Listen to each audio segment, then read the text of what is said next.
আর বিয়ে বাড়ি অপেক্ষা করতে হবে না, বাড়িতেই বানিয়ে ফেলো এইভাবে চিংড়ির ডায়মন্ড ফ্রাই। দেখো বিয়ে বাড়ি অপেক্ষা করতে হয়, একটা খেয়েই দেখি।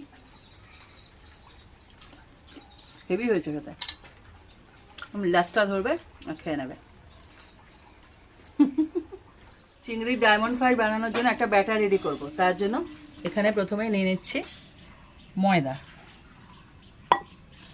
এরপর এর মধ্যে দিয়ে দিচ্ছি লবণ স্বাদ মতন, ভাজা জিরের গুঁড়ো, চিলি ফ্লেক্স, কসুরি মেথি টেস্টের জন্য, মানে স্বাদ খুব ভালো আসবে, মানে ফ্লেভারটা। এরপর দিয়ে দিচ্ছি সাদা তিল। এটাকে ভালো করে মেশাবো। আগে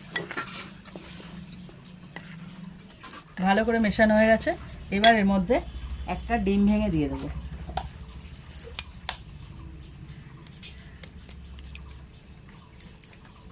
এবার ডিমটা দিয়েও ভালো করে মিশিয়ে নেব। ডিমটাকে ময়দার সাথে মিশিয়ে ভালো করে এইবার এর মধ্যে আস্তে আস্তে জল মেশাতে হবে, যেন একদম পাতলা ব্যাটার না হয়ে যায়, সেইটা খেয়াল রাখতে হবে। এই ব্যাটারটার থিকনেসটা ঠিক এরকম হবে, একদম না ঘন না পাতলা। এবার একদম শেষে একটা জিনিস দেবো যার জন্য এটা ফ্লেভারটা দারুণ নেবে, সেটা হলো রসুন। এটাকে গ্রেট করে দেবো, ফ্লেভারটা এখানে খুব সুন্দর লাগে। কড়াই বসিয়ে দিলাম, এর মধ্যে দিয়ে দিচ্ছি তেল। এটাকে ডিপ ফ্রাই করতে হবে, তো তার জন্য তেলটাকে গরম হতে আগে দিয়ে দিই। চিংড়ি মাছগুলো একটু বড় সাইজের নিয়েছি, কেটে পরিষ্কার করে ধুয়ে নিয়েছি। এবার একটা করে ব্যাটারে ডোবাবো আর তেলের মধ্যে ছেড়ে দেবো। এই লেজটা ধরবে আর পুরো ডোবাবে, লেজের এই শেষ প্রান্তটা ধরবে আর এটাকে ডিপ করবে এভাবে, একদম পুরো যেন ডোবে।